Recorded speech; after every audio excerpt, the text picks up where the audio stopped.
Today, on Effective Leaders Serving with Purpose, we're meeting with Mary Lynne Knighten, Associate Professor and Director of the Doctor of Nursing Program at Azusa Pacific University. The biggest lesson that I want to pass on is to say yes. Just say yes. Every time I said yes, I grew.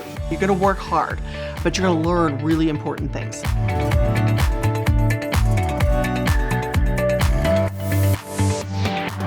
I really ascribe to being both a servant leader and a transformational leader. In servant leadership, our role is to help others, remove barriers, to be committed to our employees or our volunteers. Transformational leadership is accomplishing the goals of the organization and working together to do that.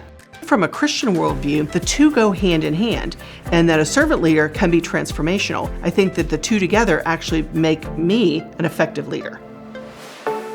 Mary Lynne Knighten, she leads with integrity, she leads with a purpose, and she comes alongside to create a community as she works in service, as she works in the nursing profession. Mary Lynne Knighten truly embodies a servant leader. I think that we need to be intentional about raising up leaders. I think that Jesus was intentional about raising up leaders, especially for young people who are looking for what their life goal is. It's important because, first of all, as a leader, I'm getting old. And, I want to make sure that there are leaders that are out there that are going to carry forward innovations and creativity and excellent healthcare.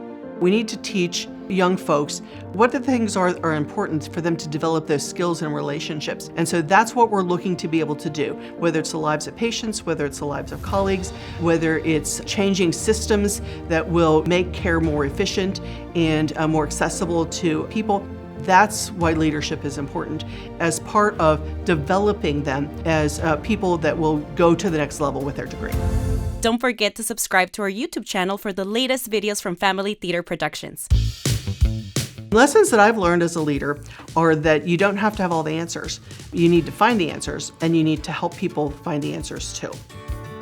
There needs to be someone who has vision, but also is able to help a team providing care to patients, for example, building programs. As leaders, we need to be empathetic. We need to be honest. We need to make hard decisions. As a woman and a nurse and a professor, I want to make sure that the students take away that they can be leaders and they can make a difference no matter what it is that they do. I became an educator because I loved teaching the things that I love doing. I believe that nurses lead from where we stand. One of our mottos is that APU produces difference makers. Our university produces the second largest number of nursing students in California. The folks that I've encountered here, they display that compassion and empathy that we want our nurses to show our patients. They are kind to their colleagues, and they're excellent nurses in terms of patient care and clinical skills. I get great satisfaction working with the doctoral students and helping them to go to the next level, personally and professionally. I'm unabashedly Catholic. And so for me, working here at APU really allows me to be authentic in my faith, the alignment of my faith with the faith upon which APU is built. That's something that's really important for me as an individual as well as for the school. I can pray with a student. I can understand how the things they're experiencing really might be tied to the spiritual and have a conversation about that in a very, frank and compassionate and caring way. I think it's helped me to grow as a Christian, to grow as a Catholic in an evangelical Christian university.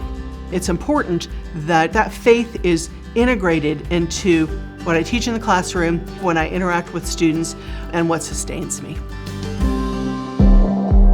Nursing is a calling. The calling comes straight from Jesus, the ultimate healer. The parables and the stories that are in the Bible where people had faith and they were healed is something that I think is important for us to recognize.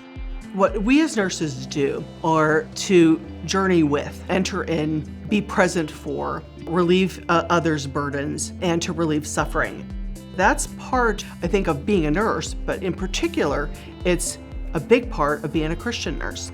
We are entering that space to be with people who are suffering.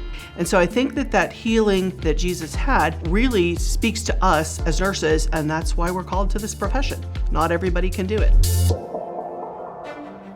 nurses disciple through service. And so we're able to meet people where they're at, and we're able to role model things that we want people to be able to do and to teach them better ways of living and have better health and wellness.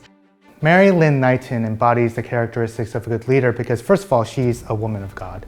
She uses everything that she has in order to bring people into a deeper relationship with Jesus, especially when it comes to the health ministry that she leads here at St. Dominic's. I started the health ministry with my church, St. Dominic, in 1999. I've had as many as 45 volunteers, physicians, therapists, counselors, nurses. Every year we hold a health fair that we partner with the 3 hospitals in the area as well as other community agencies. We host blood drives. We have a flu and most recently a COVID vaccine clinic. We as leaders need to care for the people who work for us or who volunteer for us. And when we do that, then they care for the people who are being served. I was diagnosed with Myasthenia Gravis, which is a neurological condition. At that time, I was a chief nursing officer in a hospital, and I could not go back to work in the hospital. It was a challenge because my identity was so closely aligned with being a chief nursing executive that I didn't know where I was going to go. One of the things about myasthenia is that it occurs in 1 to 2 people in a million every year. And so I'm 1 in a million. And so that affirmation helped me to move forward and say, okay, I don't know what's next. I know that he has a plan. I don't always know what the plan is, but when he's ready for me to, know what the plan is, it's revealed. What it did for me was to recognize that I could do anything. And so I think that's been, kind of the driving force throughout my life is that I haven't necessarily pursued things, but that the Lord revealed them as part of the plan and they were placed in my path.